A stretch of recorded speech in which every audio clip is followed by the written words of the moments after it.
Now I am going to explain difference between kingdom Monera, Protista, Fungi, Plantae and Animalia.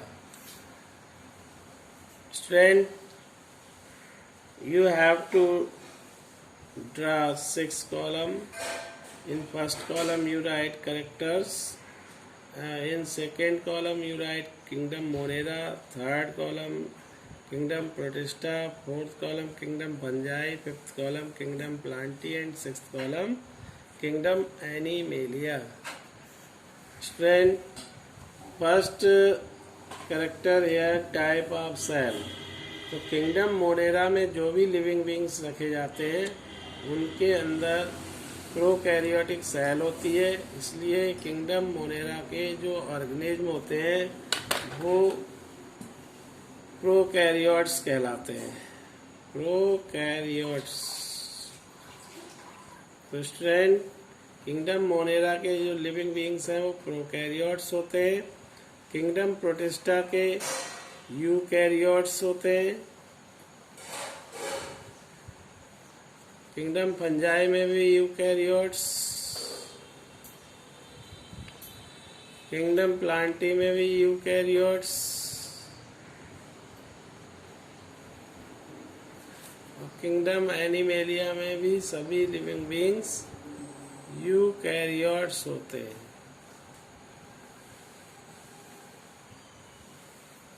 Eukaryotes. तो student again, kingdom monera में जो living beings हैं उनकी sales prokaryotic type की होती है।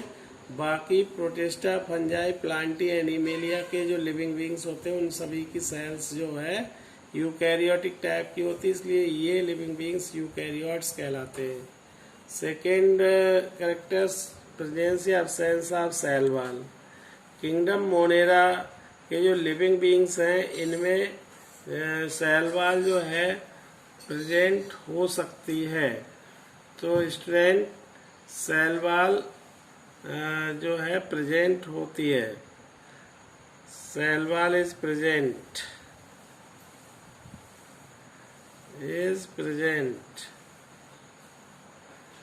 Kingdom Protista के लिविंग बींग्स में cell wall some have cell wall, कुछ में सेल वॉल होती है। और किंगडम फंजाई के जो लिविंग बींग्स होते हैं दे हैव सेल वॉल,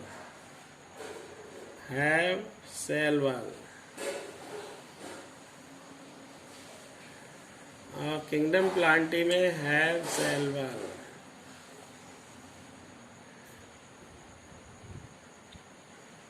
और किंगडम एनिमेलिया के जो लिविंग बींग्स होती हैं उनमें अब्सेंस ऑफ सेल वॉल होती है।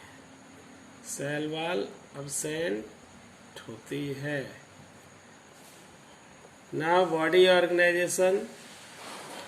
किंगडम मोनेरा के जो लिविंग बींग्स होते हैं उनमें सिंगल सेल ही होती है। सिंगल सेल से बने हुए लिविंग बींग्स होते हैं, इसलिए वो यूनिसेलुलर कहलाते हैं। यूनिसेलुलर। किंगडम प्रोटिस्टा के जो लिविंग बींग्स होते हैं वो भी यूनिसेलुलर यूकैरियोट्स होते हैं।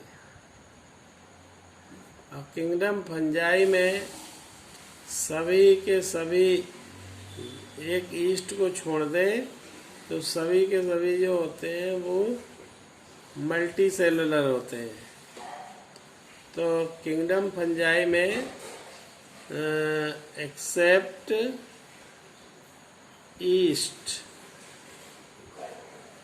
All are multicellular.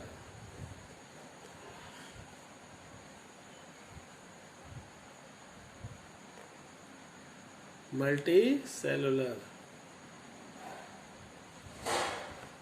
और जो किंगडम प्लांटी में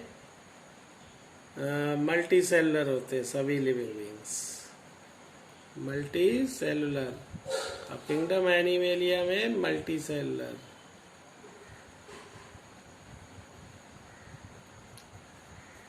तो इस टाइप से बॉडी ऑर्गेनाइजेशन के बेस पे किंगडम मोनेरा को देख सकते हैं कि इसमें जो लिविंग बीइंग है वो यूनिसेलुलर, और प्रोटिस्टा में यूनिसेलुलर, और किंगडम फंजाई में ईस्ट को छोड़ के बाकी सभी मल्टीसेलुलर, और किंगडम प्लांटी में भी मल्टीसेलुलर, और किंगडम एनिमेलिया में भी जो लिविंग बीइंग्स होते हैं वो मल्टीसेलुलर होते हैं। Now student, next is mode of nutrition. Kingdom Monera के जो लिविंग बीइंग्स होते हैं वो ऑटोट्रॉफ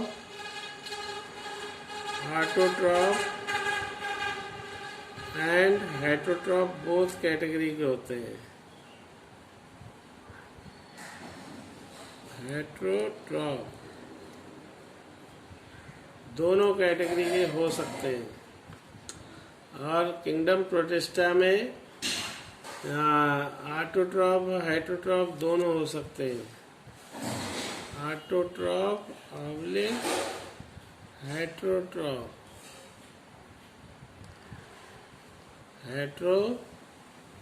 ऑटोट्रॉफ एंड हेटरोट्रॉफ।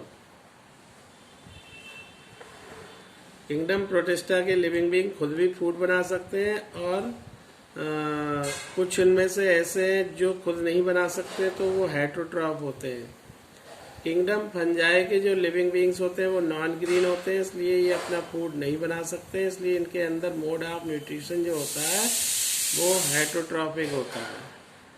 अब किंगडम प्लांटी के सभी living beings autotrophic mode of nutrition के थ्रू अपना फूड लेते हैं, ऑटोट्रॉफिक न्यूट्रिशन। और किंगडम एनिमेलिया में जो लिविंग बीइंग्स हैं इनके अंदर क्लोरोप्लास्ट एब्सेंट होता है, ये इसलिए एनिमल के किंगडम एनिमेलिया में सभी living beings heterotrophic mode of nutrition को परफॉर्म करते हैं। तो एग्जाम्पल्स हैं स्टूडेंट किंगडम मोनेरा में बैक्टीरिया, और किंगडम प्रोटिस्टा में स्टूडेंट्स आते हैं जैसे protozoan like amoeba, paramecium, diatoms and unicellular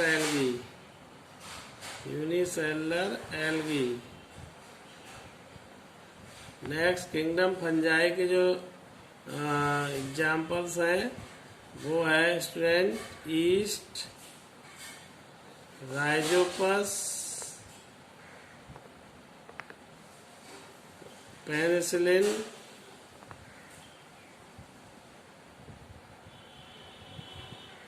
next year kingdom plantae. Kingdom Plantae में mango, apple, wheat, etc. Kingdom animalia में जो एग्जाम्पल्स हैं cat, human, साइकॉन, etc. So in this way you can understand the difference between Kingdom Monera, Protista, Fungi, Plantae and Animalia. Thank you.